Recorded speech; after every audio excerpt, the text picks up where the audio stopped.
Welcome to Bore Me to Bed, the channel where we drift through calm, quiet stories to help you relax, unwind, and fall asleep. Each episode is a gentle journey through something ordinary, meandering and soft, just enough to keep your mind company as it settles. Tonight, we're exploring the slow, fascinating history of maps, from the first marks scratched into sand and clay, to painted scrolls, ocean charts, and eventually the quiet magic of GPS. We'll trace the long, peaceful path of how we learn to draw the world around us. So get cozy, close your eyes, and let the story begin. Long ago, under ancient skies and beside quietly flowing rivers, people began to draw their world. In those early days, long before any written words or machines, someone might sit on cool earth and trace a finger through soft sand. They drew simple lines and circles to show a nearby hill or the curve of a stream. These were the first faint maps, gentle, hand-drawn memories of places seen and paths travelled. We can imagine a small community gathered around a fire at night. The flames flicker on stone walls as a hunter uses a burnt stick to sketch on the ground, showing others where the herds roam or where home lies beyond the dark forest. There is no urgency in his movements, only a calm sharing of knowledge. His companions watch the lines form, recognizing the bend of a river or the outline of distant mountains. In the stillness of the night, with crickets softly chirping, a map is born in ashes and glow. As time flows on, those early sketches grow more thoughtful. In one quiet valley thousands of years ago, an artist picked up a mammoth's tusk, smooth, ancient ivory, and carefully carved delicate marks into it. Each mark might represent a river's twist or the gentle rise of hills nearby. That engraved tusk, now tens of thousands of years old, still carries the echoes of a landscape long faded. Its lines and grooves are subtle, but they hint at a familiar area that someone long ago knew well. Perhaps they ran their fingers over these grooves by the evening fire, feeling the pattern of their homeland under their fingertips. In other places, deep in caves, people painted their surroundings by the dim light of oil lamps. On cool, damp cave walls, they dotted and dashed shapes that could be constellations or trails. One can imagine a quiet painter reaching up to connect the stars in the sky with gentle strokes of red ochre on stone. Maybe they were mapping the heavens above, preserving the starry patterns that guided them at night. Or perhaps they outlined valleys and shelters in the world outside, creating a guide for others to follow when morning came. The purpose is lost to us now, but the care in each line is unmistakable, even after so many millennia. One of the oldest known images that might be a map was found in a prehistoric town called Çatalhöyük. Long ago, around 9,000 years in the past, someone painted a sprawling scene across a plastered wall. We see a pattern of small rectangles clustered together, like houses in a village, and behind them looms a larger shape with two peaks. Some think this might show the houses of Çatalhöyük itself, snug and close like honeycombs, watched over by the twin peaks of a distant volcano. In the painting, dark spots fall from the mountain's top, perhaps a memory of ash gently drifting from an ancient eruption. It's a quiet scene now, frozen in time. We can imagine the artist carefully mixing pigments from earth and charcoal, then slowly applying them by hand on the wall. Their neighbours may have stood by, breathing softly in the dusty air as a familiar landscape took form under gentle strokes. Whether that mural was truly a map or a symbolic story, it shows a human desire to capture the world's shape. Piece by piece, generation by generation, people found comfort in outlining the lands they knew. Across different continents and ages, this same peaceful act repeated itself. In what is now Europe, a hunter might have scratched a path on a flat stone using another stone, marking where the forests opened into a grassy clearing. Far away in Australia, perhaps an elder carved patterns on a smooth rock to show a river's course under the wide sky. Each map was simple, personal, and born from observation and care. These early maps were not made for empires or science. They were intimate and practical. A family planning a hunt or a journey could look at marks in the dirt and understand where to go. A traveller returning home might draw the route in the sand for those who would follow later, his finger moving slowly to trace each landmark remembered from the journey. And as he drew, listeners would lean in quietly, watching the story of the land unfold in lines and curves. In those days, maps were ephemeral and alive. A breeze could easily erase a sketch in sand, and a rainstorm could wash away a charcoal drawing on rock. Yet the knowledge had a way of being passed on gently from person to person. Even without a permanent picture, the idea of how to represent the world was taking root softly in human minds. Over endless evenings by the fire and long walks under sun and stars, people began to agree on how to draw what they saw. A bend in the river might always be a curved line, a hill a small round bump. Bit by bit, a shared language of mapping was formed, quietly and without fanfare. And so, in the hush of prehistory, the first maps emerged. They came from careful eyes observing the land, from patient hands tracing shapes on whatever surface was at hand, and from calm voices explaining, "Here is the water, and here are the hills we cross." These were the seeds of cartography, a gentle art and science that would grow and blossom throughout human history, always guided by the simple need to understand and share the lay of the land. As human societies grew and settled, their maps became a bit more detailed and lasting. In the fertile lands between wide rivers, people began pressing their maps into clay. In ancient Mesopotamia, the cradle between the Tigris and Euphrates, a steady hand would take a slab of cool, damp clay and a sharp stylus, and draw the outline of fields and watercourses before the clay dried. One small clay tablet from those days, small enough to fit in a hand, holds a simple plan of a region. Curving lines show a stream or canal, and little overlapping semicircles gently represent ranges of hills. Tiny wedge-shaped marks written in cuneiform script label places and measure out land area. We can imagine the mapmaker working in the soft morning light, pressing each symbol carefully. Perhaps a farmer or a town official used such a map to understand how far the field stretched or where the next village lay beyond the hills. Once baked hard by the sun, that clay would preserve the picture for ages, a quiet snapshot of the land as they knew it. Not far away, another clay map from Babylon shows something even more ambitious, a view of the whole world as they conceived it. In this ancient Babylonian world map, the city of Babylon sits calmly at the centre of a circular landmass. Around it, like a great gentle moat, flows a ring representing the encircling ocean. Other regions and cities are marked as small circles or rectangles spaced around Babylon. The map is not meant to be realistic in scale. It leaves out vast lands beyond the Babylonian horizon, but it paints a symbolic picture of a world order with their home at the heart. We can imagine a scholar priest in Babylon, around 2,500 years ago, tracing this map onto a clay tablet while reciting knowledge of distant places. The tablet, once finished and hardened, could be held and studied in two hands. Perhaps in a quiet temple courtyard, a teacher showed this little world map to students gathered at his feet, pointing out the outer ocean and explaining that beyond known lands lay unknowable realms. Meanwhile, in the sun-warmed valley of the Nile, the people of ancient Egypt were also drawing their world. Each year, the great river would flood its banks and then retreat, leaving rich, dark soil and erasing the boundary markers of fields. Egyptian surveyors, known as rope stretchers, would move out under the bright sky after the floods, carrying knotted cords. With patience, they measured anew the plots of land, marking corners and lengths. Their measurements and notes would be turned into maps by scribes. We can imagine an Egyptian scribe around 3,300 years ago, unrolling a sheet of smooth papyrus on a wooden desk. With a reed brush dipped in black ink, he carefully outlines the sinuous course of the Nile. In red ink, he marks the positions of villages along the river's edge. Perhaps green or brown washes of paint indicate where fertile fields lie versus desert cliffs. One remarkable map from that time, now called the Turin Papyrus map, shows a route through the eastern desert to reach gold mines. On that papyrus, the mountains are tinted with subtle colours. The wadi, or dry valley, is drawn as a winding line, and symbols for precious minerals are dotted along certain hills. It is quiet testimony to how detailed their cartography had become.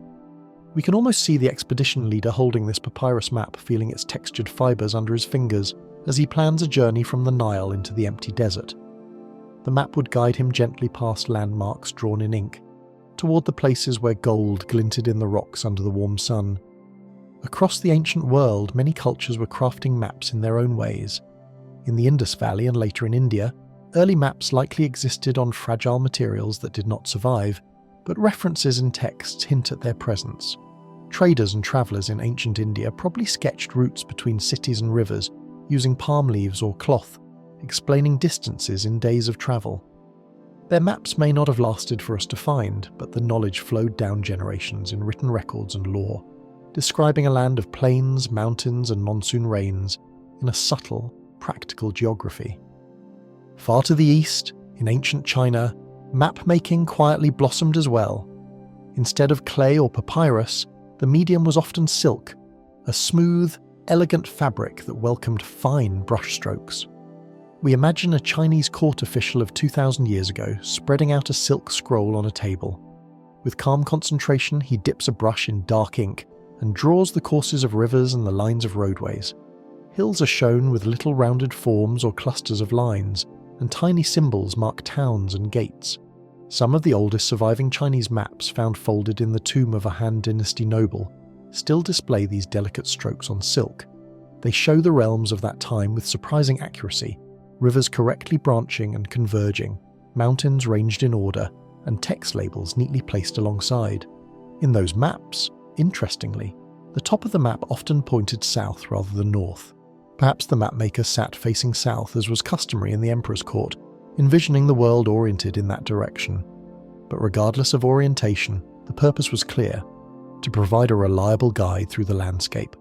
One can picture a Chinese general unfolding a painted map before a campaign, or a courier studying a route drawn between walled cities. There is a hush as they consider the terrain depicted, trusting the map's gentle guidance through mountains and rivers they have yet to see with their own eyes. In all these ancient places, Mesopotamia, Egypt, the Indus, China, maps evolved from simple scratches to carefully drawn representations. They were tools, but also works of devotion to knowledge. Creating a map became an act of understanding the earth. Each line drawn was a small triumph of human curiosity over the vast unknown. And yet these maps remained humble in their beauty. There were no flashy colours or flamboyant designs needed. A simple line for a road, a small square for a town, and perhaps a note in the script of the day sufficed to capture a world in miniature. The people who made and used these maps did so in a spirit of patience and care. In dusty workshops and lamplit studies, ancient cartographers quietly continued the task first begun by those early hunters around a fire, describing the world one gentle stroke at a time. As the centuries passed, mapmakers gained new tools of thought. They started to ask not just what is around us, but also how far and how large is the world. In ancient Greece, where philosophy and science were flourishing under blue Aegean skies, a new approach to mapping took shape. Greek scholars introduced geometry and calculation into map-making.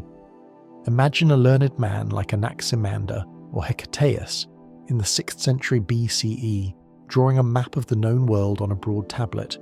He situates the sea in the middle, Europe on one side, Asia on the other, perhaps encircled by the great river ocean believed to ring the world.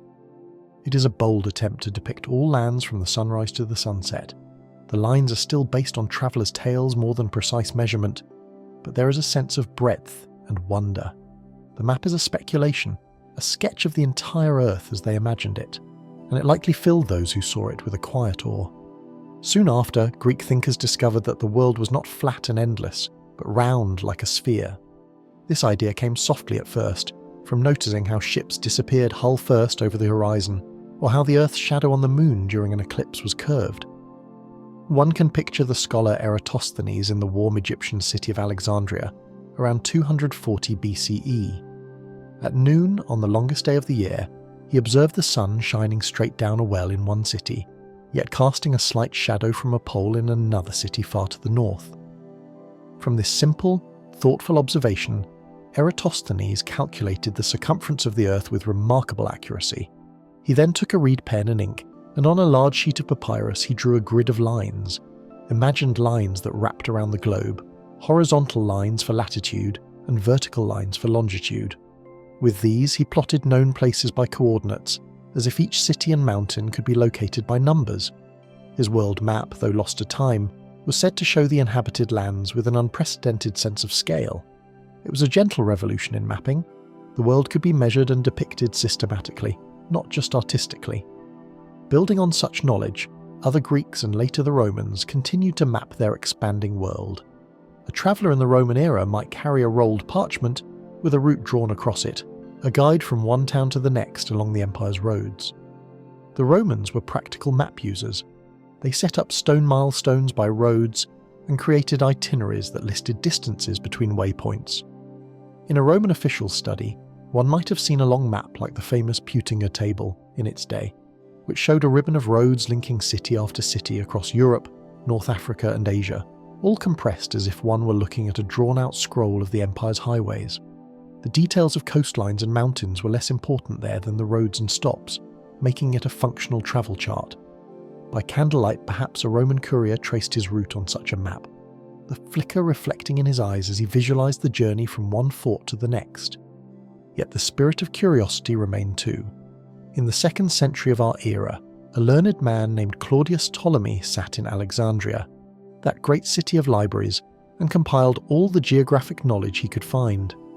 Ptolemy's work, the Geographia, was more than just a map. It was a whole book of maps and instructions on how to map. In careful handwriting, he listed thousands of place names with their latitudes and longitudes, like a patient teacher providing coordinates for the world's features.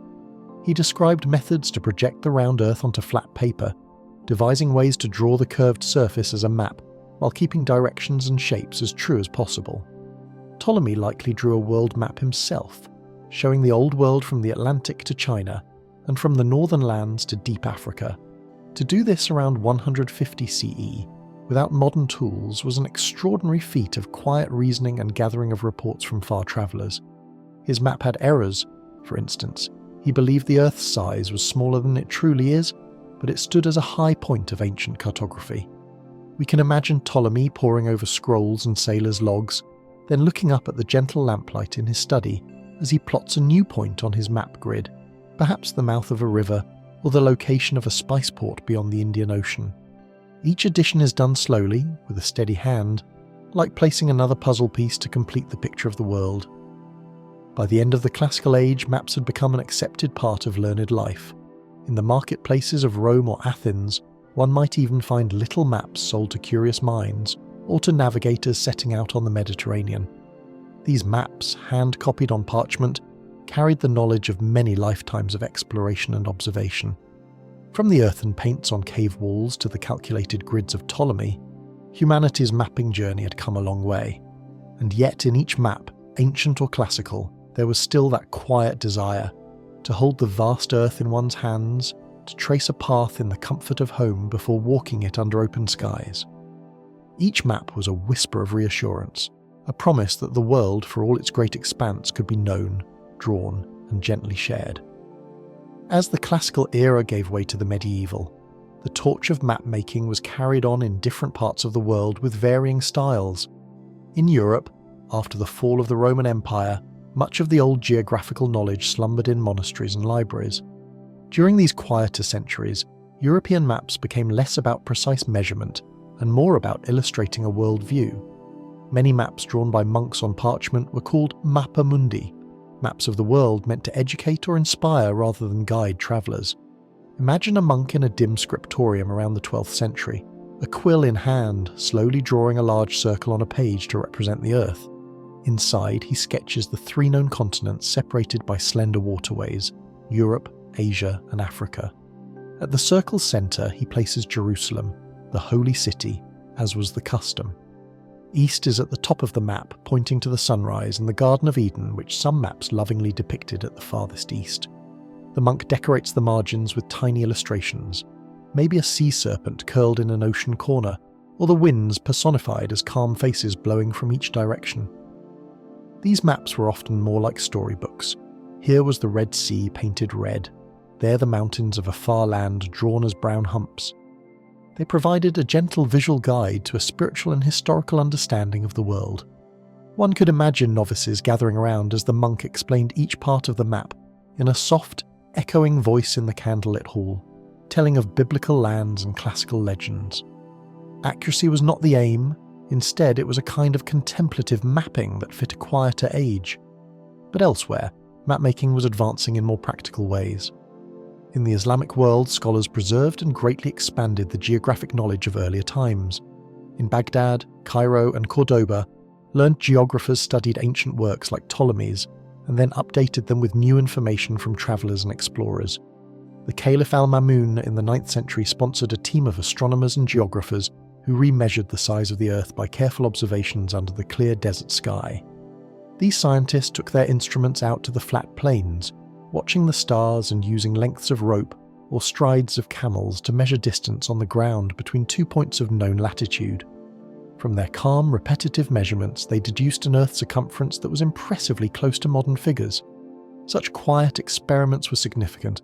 They showed a commitment to making maps based on measurement and math, not just law. Among the shining achievements of medieval cartography is the work of Muhammad al-Idrisi in the 12th century. Al-Idrisi was a scholar who travelled widely and eventually settled at the Norman court of King Roger II in Sicily, a place where the Christian and Muslim worlds met.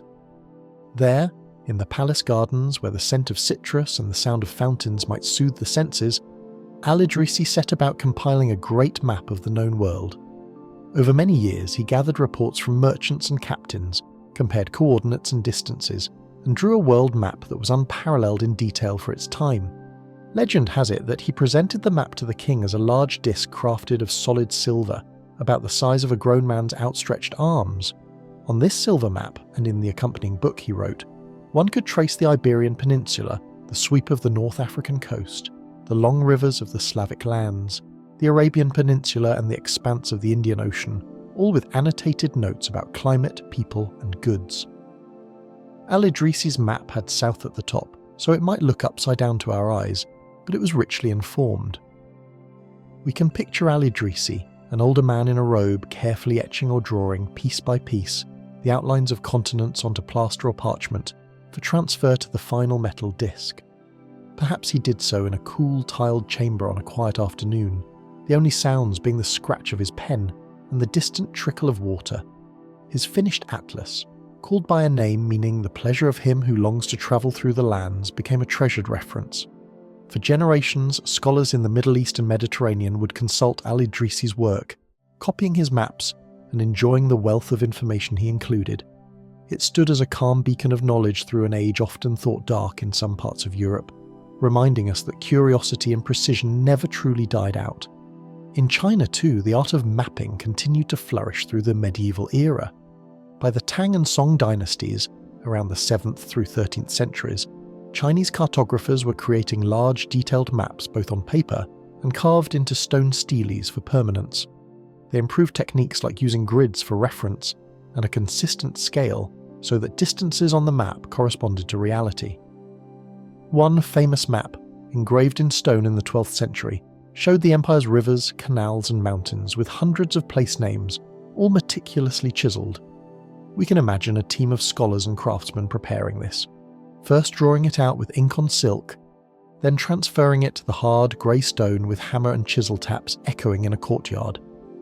The result would be a map one could touch as well as see, every line a slight ridge under the fingertips. Travellers and officials could take paper rubbings from such carved maps, creating copies to carry with them, and within the emperor's palace, giant painted maps might be unfurled for strategic discussions or for administering the realm, each unrolling accompanied by the soft rustle of paper and the collective intake of breath at the map's fine detail. The Chinese even invented the magnetic compass by the 11th century, a tool that would quietly revolutionize navigation. With a spoon-shaped lodestone floating on water, they noticed it settled pointing north-south, a discovery which in time allowed maps to be oriented more reliably and travellers to find their way even under cloudy skies. While Asia and the Middle East refined scientific mapping, Europe eventually began to rediscover it too. By the late medieval period, European sailors venturing beyond familiar shores needed better guides. In Mediterranean ports like Genoa, Venice and Majorca, skilled map makers developed the Portolan chart, a new kind of nautical map. These charts, drawn on cured sheepskin parchment for durability, showed coastlines with surprising accuracy and detail. Important harbours were marked with little icons, and the sea was crisscrossed by a web of rum lines emanating from compass roses, giving bearings for sailing. Picture a mariner around the year 1350, preparing for a voyage across the sea to trade. In a quiet dockside tavern, or maybe a ship's cabin before departure, he spreads out a Portolan chart on a wooden table. The chart feels smooth yet firm, illuminated by golden lamplight. Running his calloused finger along the drawn coast, he notes the bays and capes ahead. The chart's colours are soft but clear, perhaps a wash of green for shallows, red or blue for important names. He uses the compass lines on the map to plan a straight course from one port to another, trusting that if he keeps the needle of his compass aligned to the angle shown, the winds and currents will carry him to his destination. This trust is well placed, because Portolan maps were grounded in direct observation. Sailors would map the coastline by taking bearings and distances from known points, slowly building a faithful representation of each new shore. Over time, these maps expanded to cover the Black Sea, Atlantic coasts and beyond, serving as practical, reliable guides. They were prized possessions on ships, often rolled carefully and stowed away from moisture, for on them depended the safe and efficient journeys of merchants. During this same era, far across the oceans, another kind of map-making was practiced in a completely different form. In the vast Pacific Ocean, Polynesian navigators travelled huge distances between tiny islands without the use of written charts or compasses. Instead, they developed mental maps of the seas and stars, and in the Marshall Islands some of this knowledge was preserved in the form of stick charts. Imagine a Polynesian wayfinder sitting on a sandy beach at dusk, the sound of gentle waves lapping the shore. Using slender curved sticks from palm fronds, he lashes them together with coconut fibre to create a loose grid-like framework. Where two sticks intersect or where an island should be, he ties a small shell or a knot. The finished chart doesn't resemble a Western map at first glance. It's an abstract lattice of curves and lines, but to the trained eye it represents the pattern of ocean swells and the positions of islands. Each bend in a stick indicates how the waves are deflected by an island's presence just beyond the horizon. Before a canoe voyage, the navigator might sit with his apprentices running his fingers lightly along the stick chart. He explains in a hushed voice how the swells will feel when approaching a certain atoll, or how the currents flow between islands, all encoded in the chart's design. They commit this to memory rather than carry the chart on the boat, for often these charts were too sacred or delicate to risk at sea. Then at night on the open ocean, beneath a dome of bright tropical stars, the navigator lies down in the canoe to feel the pattern of the swells against the hull. With eyes closed and mind calm, he can sense the map of the waves guiding him, recalling the stick chart's information. It's a beautiful example of mapping not on paper or clay, but in the mind and through touch, passed down from elder to youth quietly under starry skies. Thus, through the medieval period, the knowledge of how to represent the world continued to grow, sometimes in unexpected ways. Maps became more detailed in some places and took on artistic or memory-aided forms in others. Whether it was a grand silver world map in a Sicilian court, a stone-carved map in a Chinese temple, an inked parchment in a European monastery, or a fragile lattice of sticks for a Pacific voyage, each served the same gentle purpose: to guide and to share understanding. With every map, the unknown became a bit more known, and the great tapestry of the earth a bit more woven into human awareness. The world was quietly shrinking in concept, as more of its corners came into the light of knowledge, laid out in lines and symbols for anyone curious enough to look. By the late 15th and 16th centuries, the world began to open up in new ways. European ships, driven by curiosity and a desire for trade, quietly ventured farther across the oceans. With each voyage, the blank edges of maps were filled in a little more. The process was gradual and careful. When Columbus sailed west in 1492, he carried with him maps that showed only ocean where he eventually found land. After his return, mapmakers in Spain and elsewhere gently added small new shapes to their maps, tentative outlines of islands and coasts in what we now know as the Americas. These additions were often drawn with dotted lines at first, as if whispering, "Here might be a shore," according to reports. Over the next decades, more expeditions confirmed that indeed a whole new pair of continents lay across the sea. From the quiet halls of seaports, charts were updated to include these discoveries. We can imagine a cartographer in 1500 or so, in a workshop in Seville or Lisbon. Sunlight falls through an open window as the mapmaker leans over a large table. With a sharpened quill, he adds the contour of an unknown coastline based on a ship captain's sketch. Perhaps he shades in a green forest inland, or notes the name that the indigenous people used for a certain bay. With each stroke, the world map becomes a little more complete. There is no rush. These maps might take years to evolve as new information trickled back from afar. One of the first maps to show the Americas was drawn by Juan de la Cosa, a Spanish navigator who had sailed with Columbus. His map, made around 1500, depicted the coasts of the Caribbean and parts of South America with surprising accuracy for such early exploration, while parts of the world still remained empty on the parchment. One could imagine de la Cosa aboard his ship at dawn, the sea calm and mist rising, making rough sketches after landings, then later, back home, transferring those to a full map. Each headland and island drawn was a memory of a place touched by gentle waves and new sun. As knowledge grew, so did the ambition of maps. The first circumnavigation of the globe by Magellan's expedition in 1519 to 1522 proved that all the world's oceans were connected and that one could sail around in a continuous path. This bold journey, though filled with perils in reality, translated into a calm revelation for cartography. The world could be encircled on a map. Over time, the idea of a global map shifted from imagination to something one could almost hold. Mapmakers of the Renaissance began to blend science, art, and new discoveries into works of cartographic beauty. A great example is Gerardus Mercator, a Flemish cartographer living in the mid-16th century. Mercator was a man of precision and patience. In his workshop, perhaps on a cool morning in 1569, one might find him engraving lines onto a copper plate with a steady hand. He was creating what would be a groundbreaking wall map of the world. Mercator understood a problem that sailors had. It's hard to represent the curved surface of Earth on flat paper in a way that preserves true direction. After much thought, he devised a solution, a new projection that stretched the map more and more toward the poles. The result was that compass bearings could be plotted as straight lines on his map. A navigator could draw a line from one port to another and read off the angle, making ocean navigation simpler and safer. Mercator's world map was printed on multiple sheets, which could be pasted together into a large, detailed picture of Earth. We can imagine a navigator standing before Mercator's map nailed to a wooden wall, perhaps in a ship captain's cabin or in a portside office. His eyes trace gently across the grid of latitude and longitude that Mercator included. He notices that while areas near the poles look exaggerated in size, he can follow a straight rhumb line to plot his course. It's a quiet revelation. The map is both beautiful, with ornate calligraphy and illustrations at the edges, and immensely practical.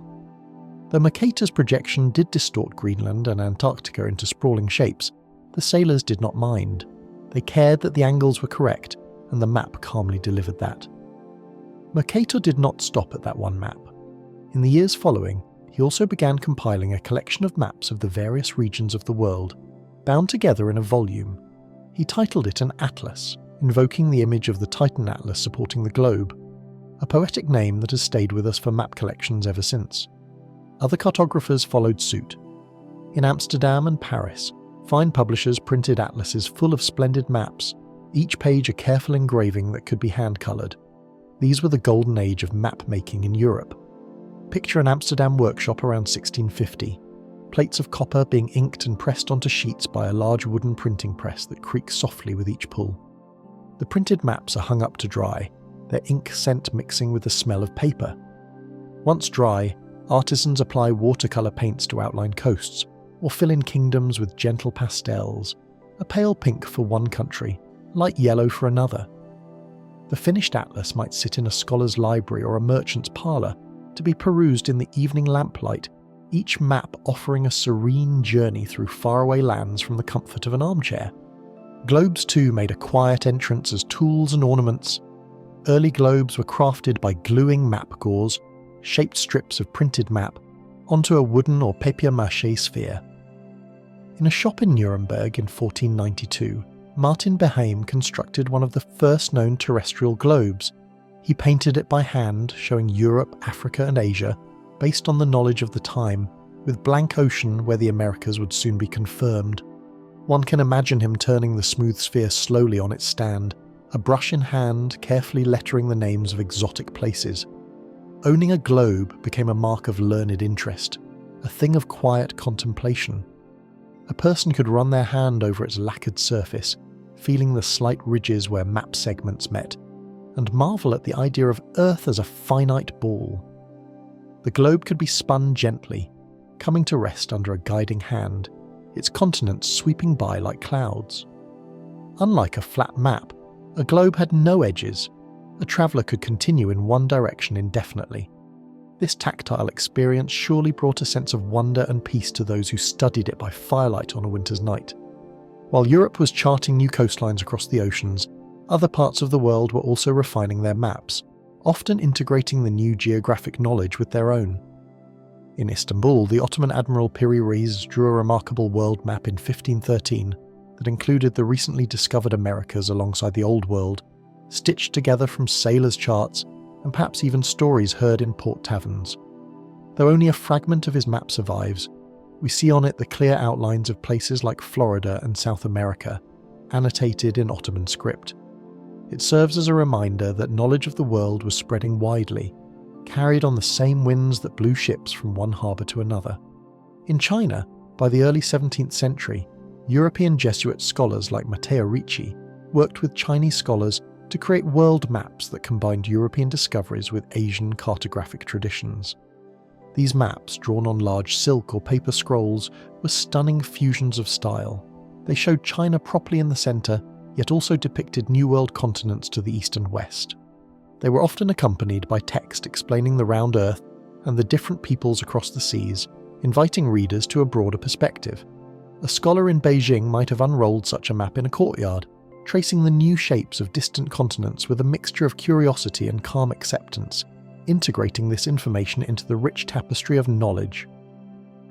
By the end of the 17th century, nearly all coastlines of the world's major landmasses had been mapped, at least in outline. The age of exploration had transformed the old maps of a few continents into a new map of a global connected world. Yet many interior regions, deep in Africa, the Americas, Asia or Australia, remained blank or vague on maps, labelled innocuously as unexplored or left as open space. These would invite the quiet adventures of future explorers and surveyors. Still, a person living in 1700 could open an atlas or gaze at a globe and feel a comforting sense of understanding. Nearly everywhere on Earth you might go, there was at least some knowledge charted, some guidance available. The map was becoming a faithful friend to anyone with wanderlust, or simply a desire to comprehend the size and shape of our planet. Through these centuries, maps also became more widely available and practical. Travellers could carry small folded maps in their pockets. Sea captains had whole collections of charts for different coasts and ports, often organised in slim books called rutters or pilot guides. The language of maps, those symbols and conventions, grew increasingly standard. A tiny drawing of a church might mark a town, a little flag could mark a capital city, shading indicated mountains. Reading a map became a quiet skill many could learn like reading a book. It meant one could sit peacefully at home and yet roam the world with a fingertip. In a time before rapid travel or electronic communication, this was a gentle form of exploration available to anyone who cared to look. A map spread out on a table was an invitation to daydream and ponder, to mentally traverse deserts and forests, cross oceans and climb mountains, all while hearing the faint rustle of paper and smelling the familiar scent of ink. The era of exploration had thus culminated in a grand understanding. The Earth was essentially mapped in outline. The work that remained was to fill in the finer details and to devise even more exact ways of capturing the truth of the land. And quietly in the background, new tools were emerging, better telescopes and instruments for surveying, that would allow the maps of the 18th and 19th centuries to achieve a new level of precision. But even as those tools came, the fundamental activity stayed the same. A person, somewhere, looking at the world with attentive eyes, or instruments, then putting a marking tool to surface to represent what they found, sharing it for others in the enduring, calming pursuit of making the world's vastness a bit more familiar. Entering the 18th and 19th centuries, the craft of mapping took on an even more rigorous character. The age of exploration's broad strokes gave way to an age of surveying and scientific precision. In many countries, governments and scholars began organising large-scale surveys to chart their lands in detail. This often meant teams of surveyors slowly moving across landscapes with specialised instruments, bringing the map's accuracy to a new level. A typical scene from this era might be a surveying team on a tranquil hilltop at dawn. The air is crisp and still, the grass is wet with dew. One surveyor peers through a telescope-like instrument called a theodolite. carefully sighting a distant signal on another hill. Perhaps that distant point glints with a reflected flash of sunlight, a heliograph signal from another team acknowledging the line of sight. These surveyors are performing triangulation, a method of measuring the landscape by forming triangles between known points. With each observation, they quietly calculate distances and angles, turning the wild terrain into numbers and then into lines on a map.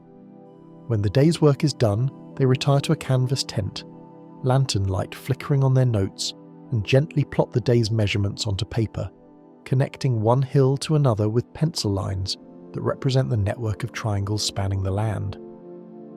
One of the earliest and most famous of such surveys was conducted in France. Starting in the late 17th century and continuing through the 18th, the Cassini family of astronomers and cartographers undertook the immense task of mapping France through triangulation. Over decades, they patiently measured across the kingdom, one stretch at a time. The result was the first map of an entire country drawn scientifically to scale. When finished around the 1780s, this map of France could be laid out in many sheets that, together, accurately depicted every road, river and village that had been measured. We can imagine a French scholar in Paris unfolding one of these large map sheets on a wooden table. He runs a finger along the fine hachures that show the gentle slopes of hills, or along the neat grid of latitude and longitude lines. For the first time, distances between far towns can be trusted on paper. A journey from Paris to Marseille can be planned by reading the scale and measuring with dividers, all in the quiet certainty that the map's numbers reflect the real world outside. Inspired by such projects, other nations followed. In Britain, the Ordnance Survey was established in 1791 to chart the British Isles in methodical detail, initially for military defence purposes.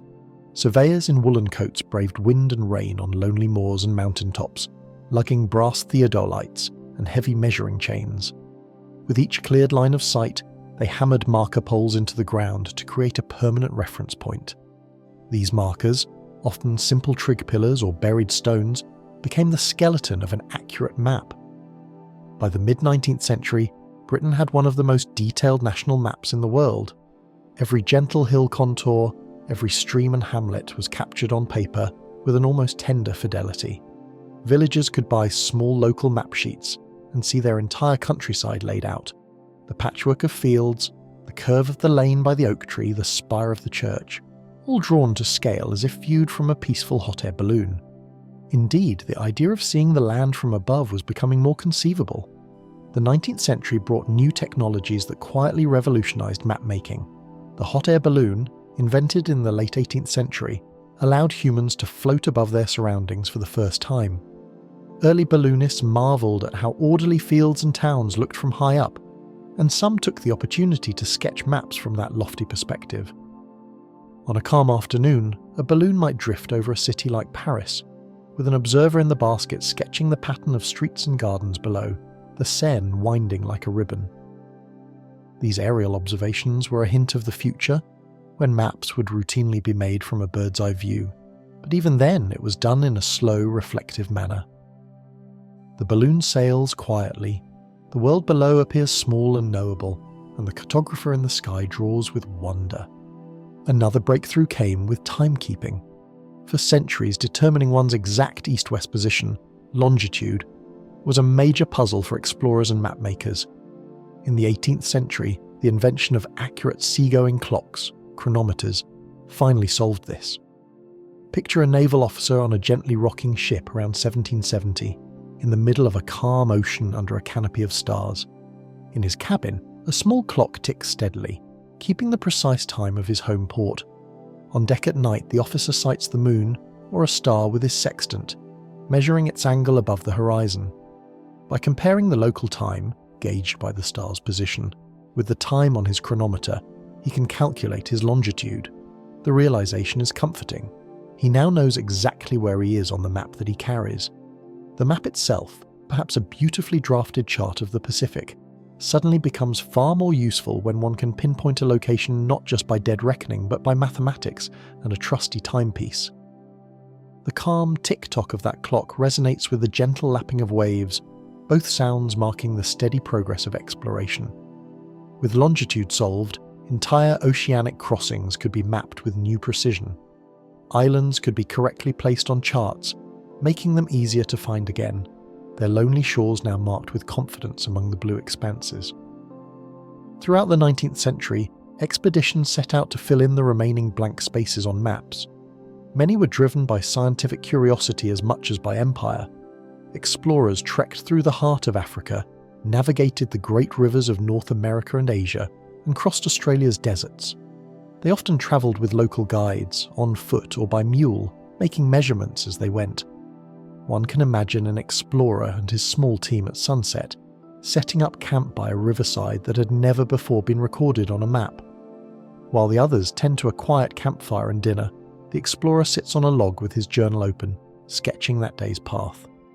He carefully notes the direction of the river's flow, the outline of a distant mountain range against the dimming sky, and perhaps the location of a village the group passed at midday. With a compass for bearings and a sketch pad on his knee, he translates the day's journey into pen marks, perhaps a line for the river, a tiny symbol for the village, annotated with its local name. Over months, these sketches accumulate and later will be combined to form maps of regions previously unknown to the wider world. The process is slow and patient. Travel by day, draw by evening, adjust by the next landmark. In these moments, under starlight with the sounds of nocturnal creatures in the background, the mapmaker might feel an intimate connection to the land, tracing its features while breathing its air, the paper illuminated by the soft glow of a lantern. Some of the most remarkable feats of surveying were almost heroic in their perseverance, yet they unfolded in a series of very quiet steps. The Great Trigonometrical Survey of India, begun in the early 19th century, aimed to measure the entire Indian subcontinent with scientific precision. Year after year, survey teams moved through jungles, plains, and up into the towering Himalayas. They would build tall observation towers out of bamboo in flat country to see farther, or haul heavy equipment up mountain trails. In the high Himalayas, surveyors like George Everest, for whom Mount Everest would be named, spent long hours at isolated peaks, patiently waiting for clear weather to catch a glimpse of distant signal flags through their instruments. In 1847, using giant 3-foot theodolites and careful calculations, the survey identified the highest peak in the world.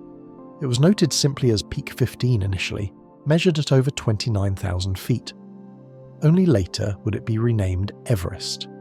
Think of the moment one of the surveyors first glimpsed that distant summit through a telescope, perhaps at dawn, when the first rays of sun turned the snowy crest pink against the pale sky. With measured calm, he took angular readings, likely shivering in the thin air, and jotted them down.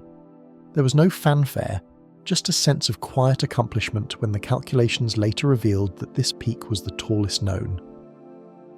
Back in the survey office, scribes translated those numbers into the contour lines of a map, gracefully looping around to indicate the mountain's massive presence. A gentle label, Peak 15-29,002 feet, was added in neat script. Thus, even the mightiest mountain on Earth was brought into the gentle folds of a paper map through patience and precision. Maps were also beginning to show more than just physical geography. The 19th century introduced the idea of thematic maps, maps about specific topics. For instance, a physician in London, John Snow, famously mapped a cholera outbreak in 1854, marking each case with a dot on a city plan. By calmly analysing the cluster of dots, he was able to pinpoint a water pump as the source of the illness, a quiet but revolutionary use of mapping to save lives. Elsewhere, geologists like William Smith in England mapped the layers of rock beneath the soil by walking hundreds of miles and noting where different rocks surfaced. Smith's 1815 geological map used an array of soft colours to represent chalk, sandstone, clay, and coal-bearing strata. When one views this map, it is almost like a pastel patchwork quilt draped over the outline of England, a gentle revelation that beneath the green fields and forests lie structured layers of earth. Such maps took countless days of solitary study and observation, each outcrop quietly sketched, each hill examined for clues, all compiled into a new kind of picture of the land. By the end of the 1800s, maps had become ubiquitous and extraordinarily detailed. In city centres, one could buy folded tourist maps guiding visitors through streets and sites. Railroads that now spanned continents were charted on maps that could be carried in one's pocket, their steel lines drawn as thin black threads connecting city dots. At home, Families might have a globe or a world map on the wall, not just as decoration, but as a window to the wider world. Children could trace voyages of famous explorers or imagine their own travels. And when news of distant events arrived by telegraph, a canal opening, a new country formed, people would turn to their maps to understand where it was happening. The map had become a daily companion to human curiosity. Yet even with all this new detail, the experience of consulting a map remained as gentle as ever. One would perhaps sit by a lamp map spread on a desk and let the eyes wander over the tiny lettering and symbols. In that moment, the mind could fly over mountains and seas with ease. The rustle of turning a map page or rotating a globe on its axis was the only sound needed for a voyage of imagination. The work of generations of careful cartographers had made the world available for such quiet journeys, and that might have been their greatest gift of all. With the dawn of the 20th century, the pace of map-making quickened, though the work itself often remained as careful and methodical as ever. New inventions changed how maps were made and used, yet each innovation was integrated in that same spirit of quietly revealing the world. One significant change was the rise of aerial photography. In World War I and the years after, cameras lifted into the sky became eyes for cartographers. At first, balloonists and early airplane pilots took clacking black and white photos of the ground below. The process might involve a pilot leaning out of an open cockpit with a handheld camera on a clear morning, the roar of the engine the only disturbance in an otherwise silent heaven. Those photographs, when pieced together like a jigsaw, provided a new kind of map, one literally made of captured images of the Earth. After the war, surveyors developed photogrammetry techniques to turn these photos into accurate maps. In a quiet office, technicians would project overlapping aerial photos onto a table and, by looking through special stereo viewers, see the landscape in 3 dimensions. With gentle movements of a tracing stylus, they outlined roads, rivers, and elevation contours as seen from above. In this way, entire counties and countries could be mapped faster than before, with a fullness of detail that ground observers might miss. The pattern of a winding creek through a forest, or the exact shape of a remote lake. The maps drawn from aerial photos were a combination of mechanical precision and human touch. A pilot's calm overflight and a technician's steady hand produced maps that continued to guide farmers, builders, and travellers, all while the underlying craft remained low-key and diligent. Throughout the early and mid-20th century, maps proved their worth in both peaceful and turbulent times. In the Second World War, for instance, maps were absolutely vital for planning and logistics. In London, beneath the city streets, Winston Churchill maintained a map room where large maps covered the walls and tables, marked with pins and penciled notes to follow the movement of armies. Even in those tense hours, the atmosphere in such a room was often one of intense focus rather than chaos. Officers would speak in low tones as they consulted the maps, moving a pin a few inches to mark a change at the scale of continents. The maps themselves, colourful and crisscrossed with penciled front lines and arrows, were like a giant silent board game representing the real world outside. After the war, some of these very map rooms were preserved, maps still on the walls, a testament to how central mapping had been. But as we recount this in the softness of a bedtime hour, we can focus on the fact that even amid conflict, the act of mapping remained an exercise in careful thought and precision, a small oasis of order and planning. The post-war era ushered in the space age, and with it came the most breathtaking mapping tool of all, satellites orbiting high above Earth. Suddenly, humanity had lifted its perspective to the edge of space, looking down at our planet as a whole. The first satellite images in the 1960s were grainy and monochrome, but they showed clouds swirling over oceans and continents laid out below. One early photo captured by a satellite revealed a broad swath of the Earth with puffy white clouds over the Pacific, a quiet scene of our planet's daily rhythms. As technology advanced, satellites specifically designed for mapping and Earth observation were launched.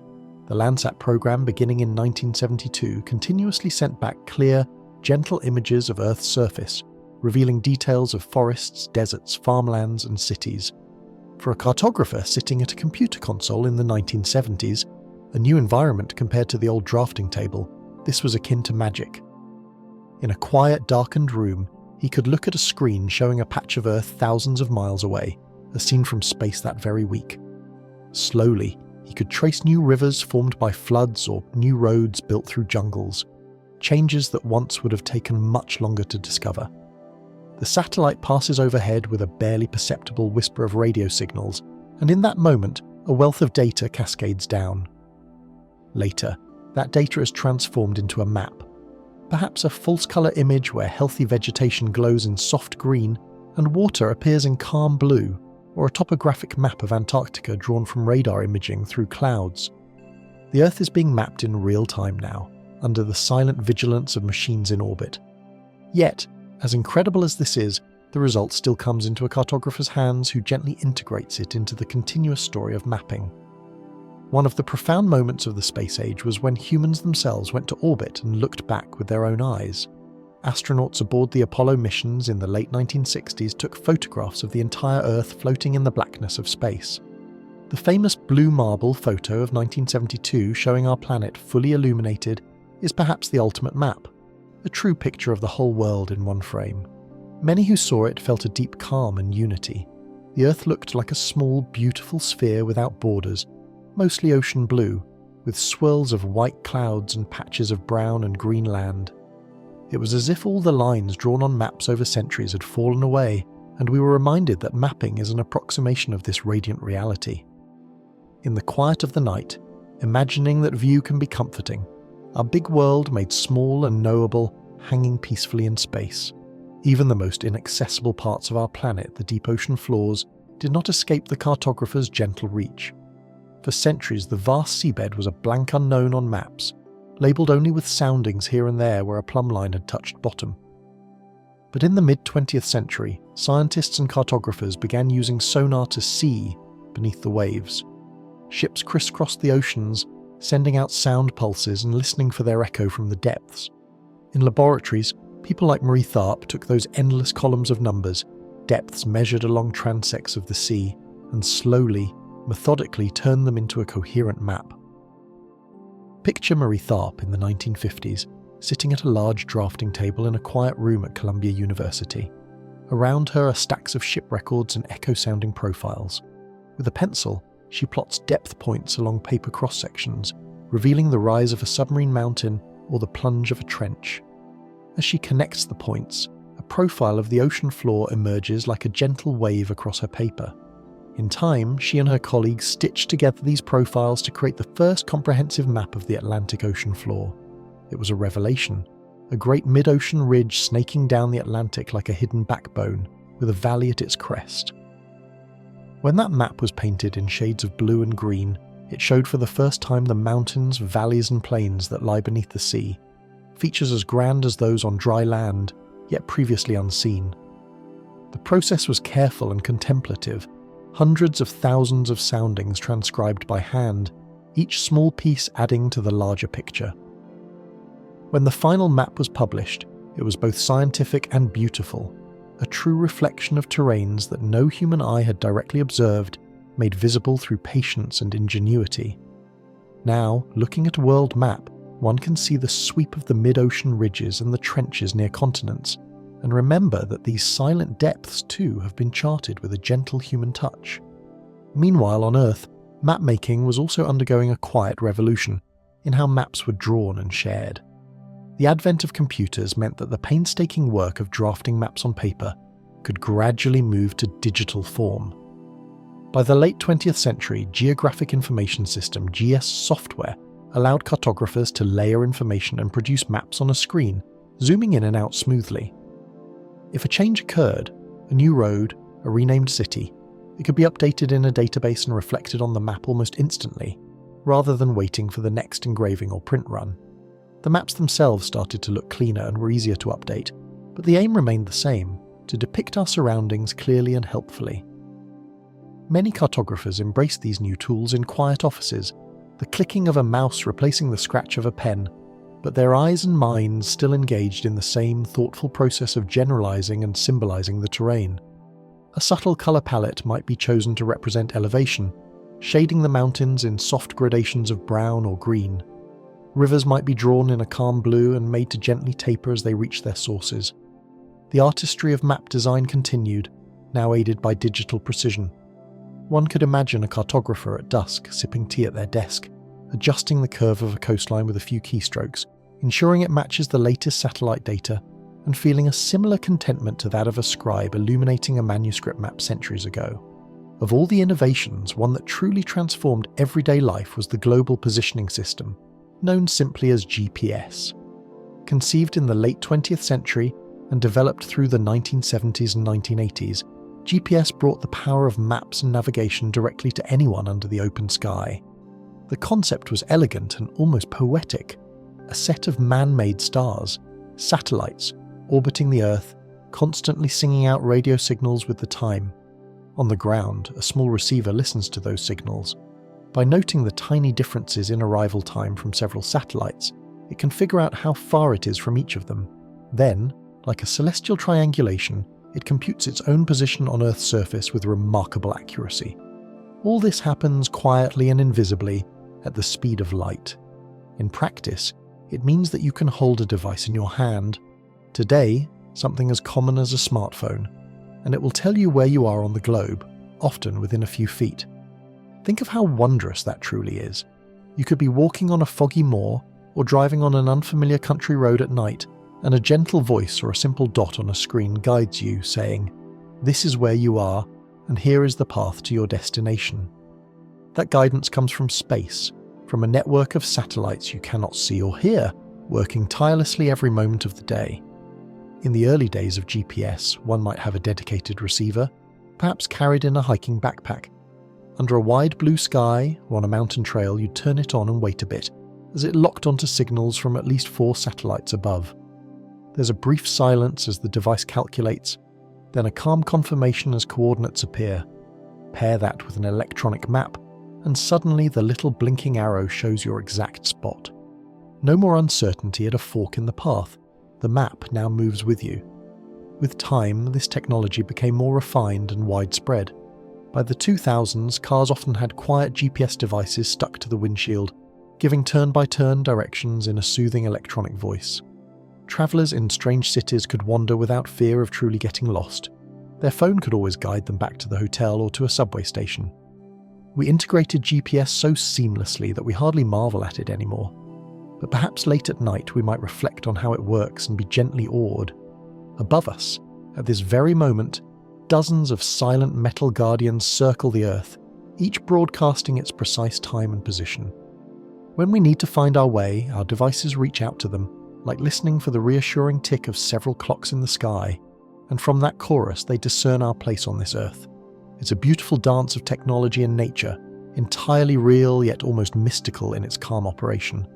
And as GPS and digital maps became common, maps found new forms. Online mapping services arose, letting anyone zoom from a view of the entire Earth down to a single street with a few easy taps or clicks.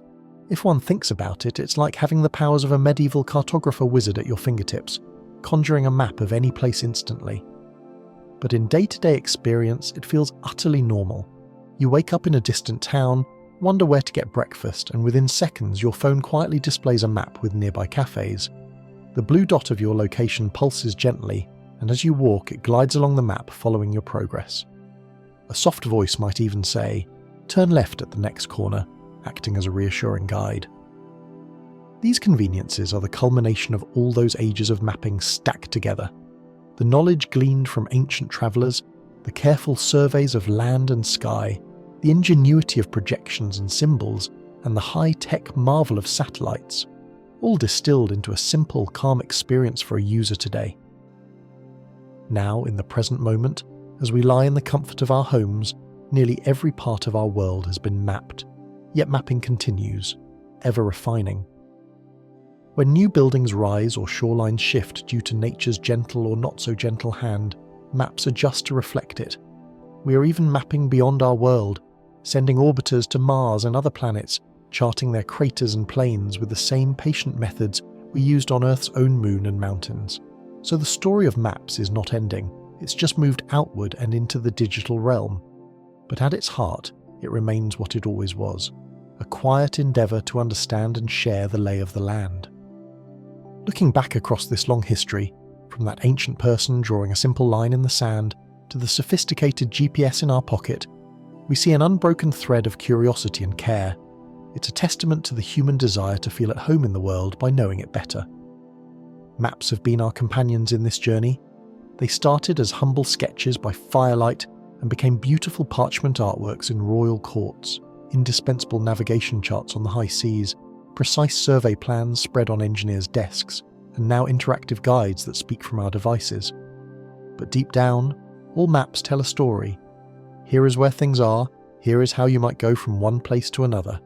It's a simple story that quietly reassures us that the unknown can be made known, the vast can be made approachable.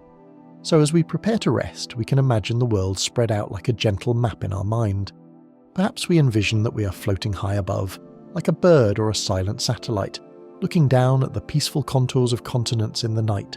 City lights twinkle like constellations on the darkened land, outlining the same countries and roads drawn on our maps. The oceans are dark and calm. The mountains cast long shadows under the moonlight. It's a comforting sight because it is familiar. We have maps to thank for that familiarity. They have given us the gift of seeing our world from above, even when our feet are on the ground.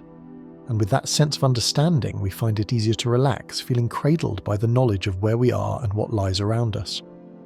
In this gentle map of the mind, all places can be at peace. One can drift from thought to thought, as if moving along a slow, winding route through a beloved landscape. Each turn is expected, each landmark known.